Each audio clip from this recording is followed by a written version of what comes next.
we've talked a lot about how do you reconnect with a spouse who's shut down, whose walls are up, who's like avoidant. How do you stay in your lane? How do you try to create safety in the relationship so that they'll come toward you and open up more and you can have that reconnection? I have done a lot of videos on this topic over the years, and I got a question on my YouTube channel. Somebody was asking if I could do a video on what if you're the shut down spouse? Because I think we assume that the person who's shut down doesn't want to reconnect. So it didn't occur to me, and I thought that was such a great question. So that's why I'm doing this topic today, which is how do you reconnect with your spouse if you're the one that struggles with shutdown or stonewalling or avoidance? I think it's counterintuitive. Most people think that if you're an avoidant type or you tend to shut down, then that means that you don't care, that you don't care about the connection, or that you don't really care about how they feel, when actually a lot of times the truth is that they care so much that they're scared. And so then they just, like, their brain short circuits, they go into fight or flight mode. Sometimes they'll go blank, they'll withdraw because they don't want to say the wrong thing. They don't feel like they have the skills, or they don't trust themselves. Maybe their emotions are too high. They don't really know how they're feeling. They don't know how to express it. And so it's scary to think that you might just express something off the top of your head that you're not really mindful of, or that you haven't figured out yourself yet. It feels very vulnerable. It feels very scary. And especially if you've, grown up in a home where it wasn't really celebrated or welcomed. So what I want to share are some practical things that you can do to reconnect with your spouse if you're the one that tends to shut down and become avoidant when things are difficult, so that you can stay open and repair without getting overwhelmed or without feeling like you're being engulfed, so that you don't feel like you're being threatened by that closeness. So first we have to understand avoidance. I think avoidance is often rooted in childhood stuff or experiences where closeness felt unsafe for whatever reason. It could feel overwhelming, or closeness could have led to rejection. So sometimes there's this self-protective mechanism that's happening that might not even be conscious, right?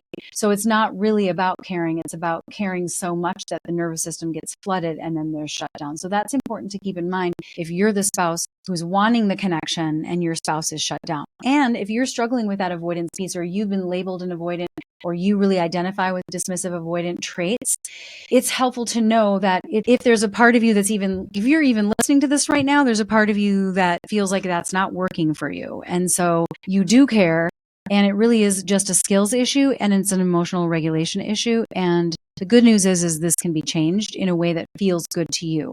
It doesn't have to feel like something you just have to tolerate or accept, or that you're going to have to just feel like a raw nerve all the time in order to feel connected with your spouse. There's a way to do it where it feels healthy and safe for you and them.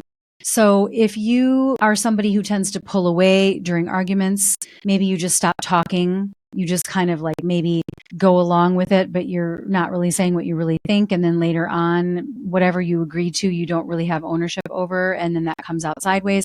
Maybe you're numbing out with work or screens, or what Terry Real calls misery stabilizers, where you're self-medicating basically through distractions. It could be gambling, it could be porn addiction, it could be just a screen addiction, or just hobbies that they're such a focus in your life that it's actually blocking the health of your relationship. It's your safe place, it's your refuge, it's a place that you escape. There's nothing wrong with having balance. We all need downtime. And so I encourage that, but I think it's really a matter of if it's too much and that's your default all the time and you don't know how to balance that with being able to stick through the hard conversations or work through what might be blocking you. And like I said, the more that you retreat, the more they're going to pursue you, the more they're going to feel alone, and that just fuels the cycle. So the very first step in learning how to resist that temptation to avoid or shut down or withdraw is to be self-aware and to regulate yourself. Awareness and regulation, that's the first step. So you don't want to look at this as forcing yourself into emotional intensity. You have to take the pressure off. You're not forcing yourself to be open to something that feels scary and overwhelming. That's not the first step. The first step is first noticing what's happening, notice and regulating your body first. So observing what is, right? Like, this is a way of staying connected to yourself. This is a way of observing, because when you tune into yourself and you name it, like, I feel myself shutting down right now, that breaks the autopilot. It externalizes the feeling so that it's not in you controlling you. Sometimes our feelings are in us, and if we're not able to name it and observe it from the outside perspective to go, oh, that's what's happening right now, then we just are guided by it, and we become conflated with that emotional experience that we're having, and we don't know that we're separate from that. But when we can name it, we're externalizing it, it's separate from us now, this experience that I'm having, this desire to shut down, and therefore it does not have the same power over me as it would if I wasn't aware of it. It's really that powerful just to be tuning in and being like, something's going on for me right now. What is that? So you want to look at it like microscopic honesty with yourself. My breath is getting shorter, or I feel myself getting tense, or I'm having specific thoughts that I tend to have when I know that I'm about to shut down, or I just have this urge to leave the room and I don't know why, or my mind is just blanking out and I have no idea why. Whatever it is, just notice it. And then you want to regulate. So that's like breathing slow, like noticing your breath and then being very intentional about exhaling slower than you inhale. That's the very first, very simple thing that you can do. Like 3 counts in for your inhale and then 6 breaths out on your exhale. If you just double the length of your exhale, you will calm down. Like there is something about that physiologically that really works. You might not feel like doing that in this moment when you're kind of like having that desire to freeze or to flee. But if you can remind yourself that this is going to help you and it's a pattern interrupt, and you make that choice, you're actually forming new neural networks in your brain. When you interrupt that habit and create a new habit, it's very hard at first, but it becomes easier and easier every time you do it because you're creating a new pathway that then feels like your new baseline or your new normal.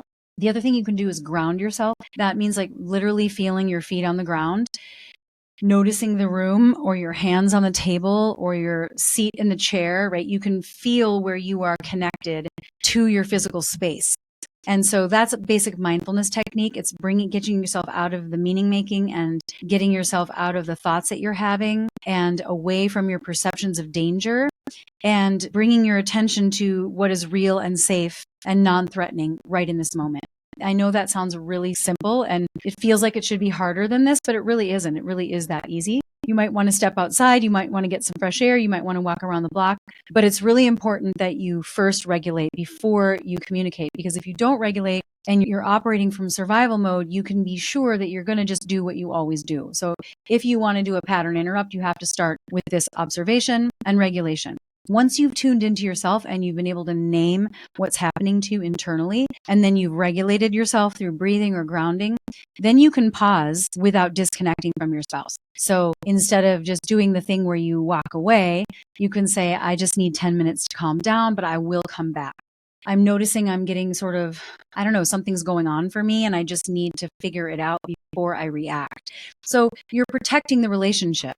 You don't have to have it figured out. You don't have to feel differently than how you feel. You don't have to have the answers or the perfect communication. You're just simply pulling back the curtain to say something's going on. I don't want to act out the way that I normally do. I'm going to go regulate myself and then I'll come back. And it's this promise of return. That's really what separates stonewalling from a healthy timeout. When you know you're going to come back, when your spouse knows you're going to come back, then what it is like, okay, well, we're just taking a temporary break. This is not an indefinite, I'm shutting down and my spouse doesn't know when I'm coming back. And they're going to be wondering, and I might never bring it up again. And then what we started talking about and wherever I got activated never actually gets resolved. So we have to be able to protect the relationship from a healthy timeout. And this can be confusing for avoidants who they are wanting that, they are needing that, but they've also been accused of always doing that, of like taking too much space or always just wanting to not talk about it. And a timeout could be confused with that. And that's how you know the difference.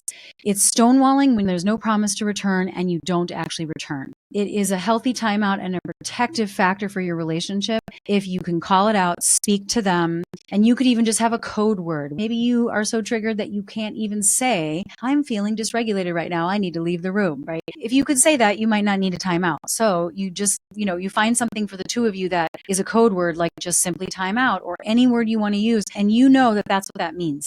What that one word means is all the things I can't say because I need this timeout, right? I don't want to say the wrong thing. I want to go regulate myself and come back and do this justice and stay connected. So it's just a temporary pause to set you up for success later. Now, the second thing is once you've had some space to reset your nervous system and you've moved out of that shutdown, let's say you do take that time out, that healthy, responsible distance taking, you come back and now you're ready to start it again. And whatever it is, maybe your spouse is sharing some feelings with you, or maybe your spouse wants to do some problem solving around an issue involving extended family and you're having anxiety about it and you're worried that you won't agree and you don't want to fight. There are some key practices that can help you lower the walls to come forward and intentionally reconnect. You have to decide, like, I'm coming forward now with a conscious intention to reconnect. That is the primary intention. It's not to avoid a fight. It's not to have the answers. It's not to problem solve and have a perfect outcome planned. It's really just the desire to come forward from a place of we're on the same team. That's it. We're on the same team. I don't know the answer. This is hard. Maybe we're talking about something where we don't see eye to eye and I'm worried how it's going to go. But you can still be emotionally connected even if you don't agree. And what that looks like is you're just present, you're tuned in, and your own reactions are not taking you away. It's literally just how can I stay present in this situation? And being able to receive what they're saying, that in and of itself is enough, right? You don't have to have a smart answer. You don't have to know what to say, but just not looking away, not shutting down, that energetic presence that you can feel when somebody's making eye contact or their body's turned toward you and they are receiving what you're saying. It just starts with that. But there's also some key practices. There's 4 things that you can do to lower your walls in general. The first thing is micro-sharing instead of all or nothing. So micro-sharing instead of all or nothing is the idea that you can just share small things.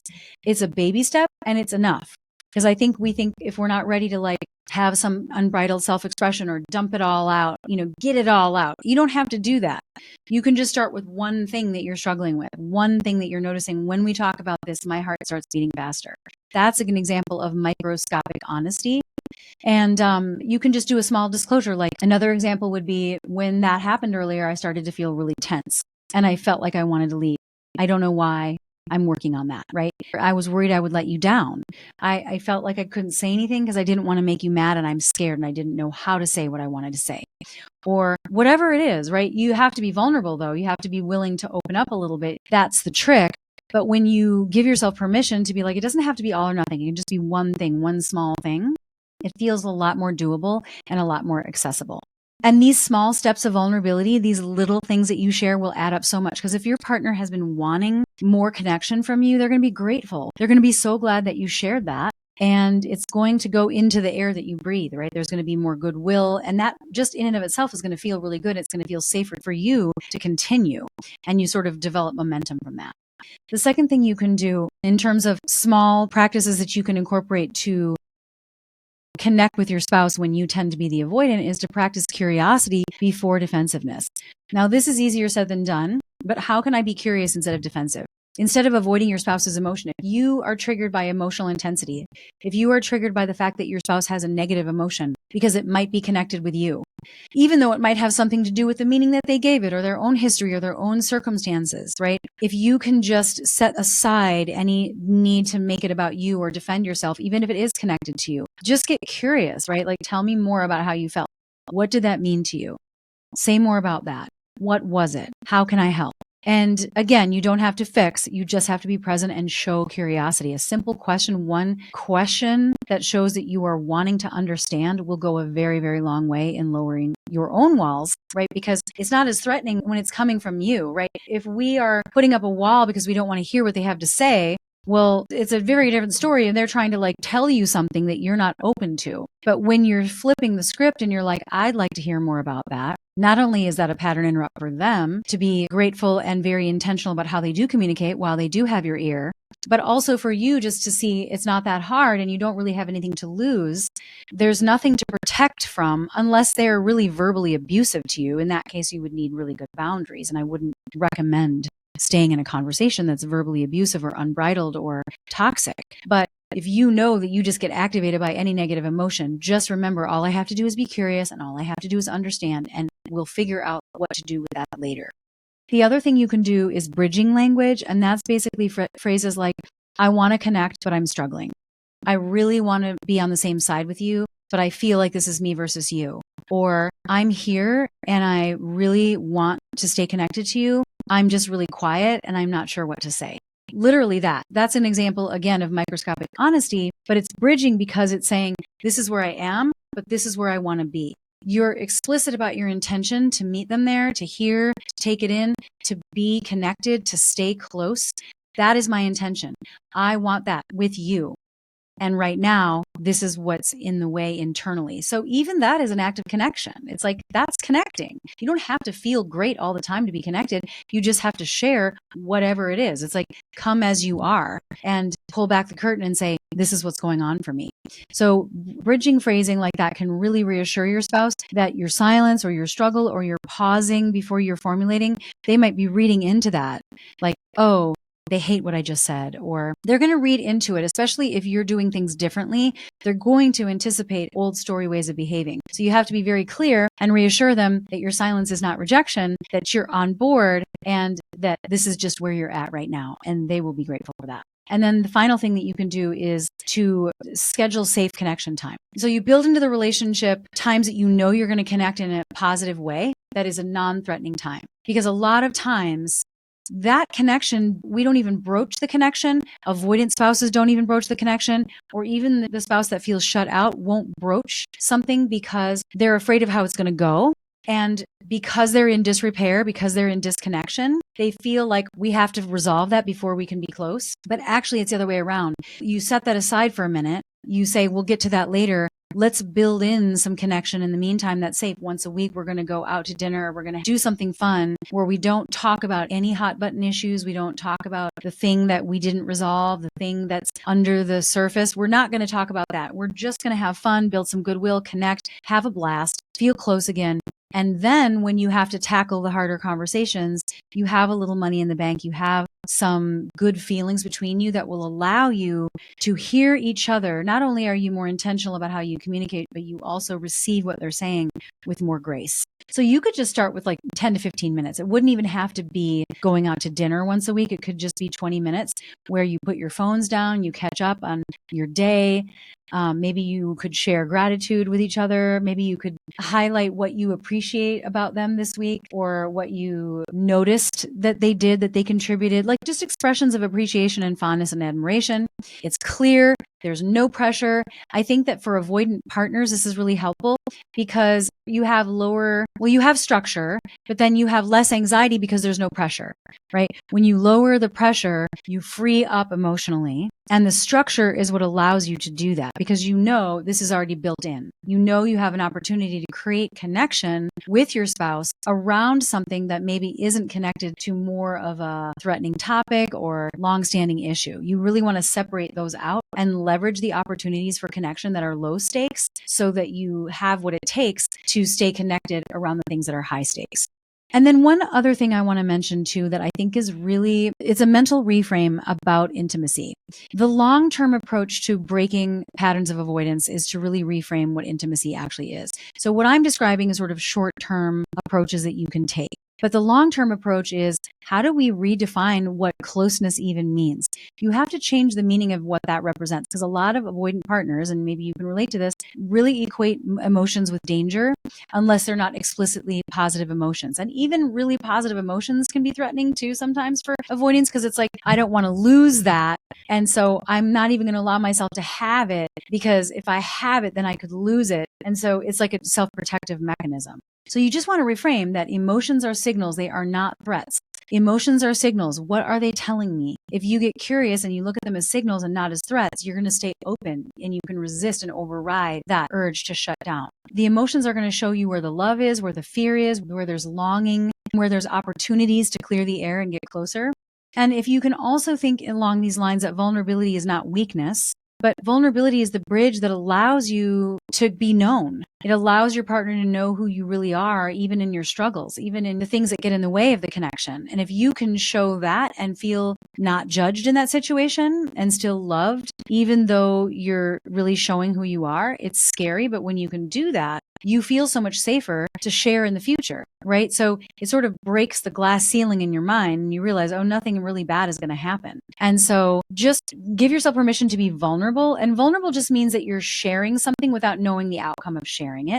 But if you're speaking your truth and you're speaking about you, you have nothing to lose, right? You have done nothing wrong. If your spouse can't handle that, well, then maybe the reason you're avoiding things with them is because they're not a safe place for you, right? But if you're pretty sure that's not the case and it's kind of stuff going on with you, then you have to be willing to give them the chance to prove you wrong about that and let them know you. Let them know you, because it's a good feeling, not only for them, but it's a good feeling for you too. You're missing out on that. So you want to try to think about what are the core beliefs that are getting in the way of that. If you do have trouble opening up, if you do get scared and you do want to shut down because it feels like every cell in your body is telling you to do that to survive, those are just your old programs, and you would have to change those through reprogramming those core beliefs at the subconscious level. Changing these core beliefs are really a big part of the long-term process to moving out of your avoidant default. You can still have that as your default. It's just important to be able to have other tools that you can use, that you don't only use that one tool of avoidance to keep you safe, but that you expand your toolbox. And so towards that end, you really want to try to think about what would you need to believe deeply to feel relaxed about expressions of negative emotions? What would you need to believe to feel that closeness is wonderful and that you want that, and that to walk into the line of fire, right? To walk into what feels like a threat. What would you have to believe about yourself, about love, about relationships in general, about what you're worthy of, your safety, and your competency? Those are sort of the three areas of core beliefs that you can work on to recondition what you believe to be true, so that when you do perceive something on the outside, your partner's expressing a negative emotion or just wanting closeness and you're feeling bugged by it and you don't know why, that you can look at that as like, this is something that I desire. This is something that is a green light, and this is something that I welcome. What would you have to know? What would you have to really know deeply and to feel confident about, to not feel like you're losing yourself when you get really close? So you're looking at what you used to look at as a threat in your environment that would make you want to shut down. This belief work makes you, like, it makes your perceptual filter change so that what you perceive, what you used to perceive as a threat, now you don't even see that way. It doesn't activate the fight or flight, right? So the first steps that I told you, those are about how do you handle it in the moment when you're already triggered, and how can you work on that? But what I'm sharing now about the core beliefs actually will get you to a point. That's where the real work is. When you can do that, you'll get to a place where you're not even getting those triggered reactions anymore, where you're not feeling like you're fighting with yourself to not shut down. So you want to work it from both ends, both the short term and the long term. And remember that avoidance is not who you are. You are not an avoidant person. And I really don't even like labels. And there's a lot of stuff about attachment. So I'm using the label attachment, avoidant attached, for the purpose of this talk, because a lot of people know what that is. And it's really popular right now. And it is a helpful construct, but it's just a pattern that you learned. It's just a survival skill. It's not who you are. You can unlearn it through awareness, through education, through practice, through small disclosures, through courage and willing to be curious, and through structured connection. And every wall that you lower is going to give your spouse a chance to feel closer to you. And the closer that they feel to you, the closer that you allow them to get to you, the happier you're going to feel if you are with the right person and you just wish that they could stop being bothered by the fact that you tend to pull away. This is definitely for you. So reconnection is not about pushing yourself past your limits to meet somebody where you are not. It's about taking small, steady steps to let your spouse closer to you. And if you can look at it like that, it doesn't feel like you're losing yourself. It just feels more like you're inviting somebody in to the fullness of who you really are, without apology and without shame. That's it for today. If you like my content, please take a second and either like this video or subscribe to my channel, or both. That will help us reach the people that really need to hear this stuff.